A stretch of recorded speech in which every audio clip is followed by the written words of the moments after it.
আজকে আমার শ্রী শ্রী অনুকূলচন্দ্র ঠাকুরের আলোচনা।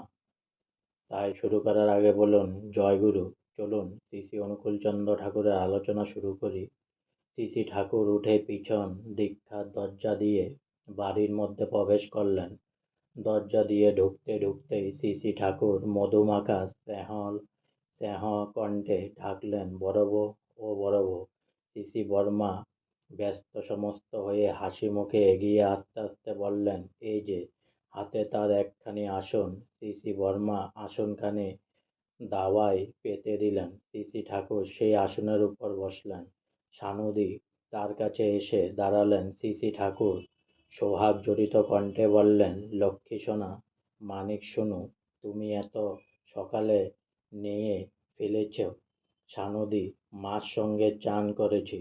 শ্রী শ্রী ঠাকুর, বড় বউ, আজ তোমার কি বরাদ্দ? শ্রী শ্রী বর্মা, ডাল চচ্চড়ি, ছানা দিয়ে, কপি দিয়ে, আলু দিয়ে ঝোল, ভাজা আর ভালো দই ও মিষ্টি আছে। শ্রী শ্রী ঠাকুর, ব্যাপার তো গুরুতর। আচ্ছা, বড় খোকা কেমন আছে? ওকে কদিন দেখি না। শ্রী শ্রী বর্মা, ওর তো শরীর ভালো না, ইঞ্জেকশন চলছে। শ্রী শ্রী ঠাকুর, মণি কেমন আছে? শ্রী শ্রী বর্মা, মণির তো মাঝে মাঝে পেট খারাপ করে। শ্রী শ্রী ঠাকুর ম্লান মুখে, আমার সকলটির এক দশা। ওদিকে খেপুও অসুস্থ, আমি যেন স্বস্তি পাই না। শ্রী শ্রী বড়মা, পাঁচটা থাকলে অসুখ বিসুখ হয়ই। অসুখ বিসুখ হলে চিকিৎসা করে সুস্থ হয়ে ওঠে। ওর জন্য এত ভাববার কি আছে? শ্রী শ্রী ঠাকুর, তুমি যখন বলো মনে যেন খানিকটা বল হয়, কিন্তু দুশ্চিন্তা যখন পেয়ে বসে কিছুতেই যেন ছাড়তে চায় না।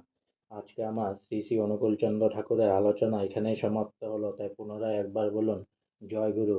আর অনেক অনেক সাবস্ক্রাইব করুন, অনেক অনেক লাইক করুন আমার চ্যানেলটি। জয় গুরু, প্লিজ।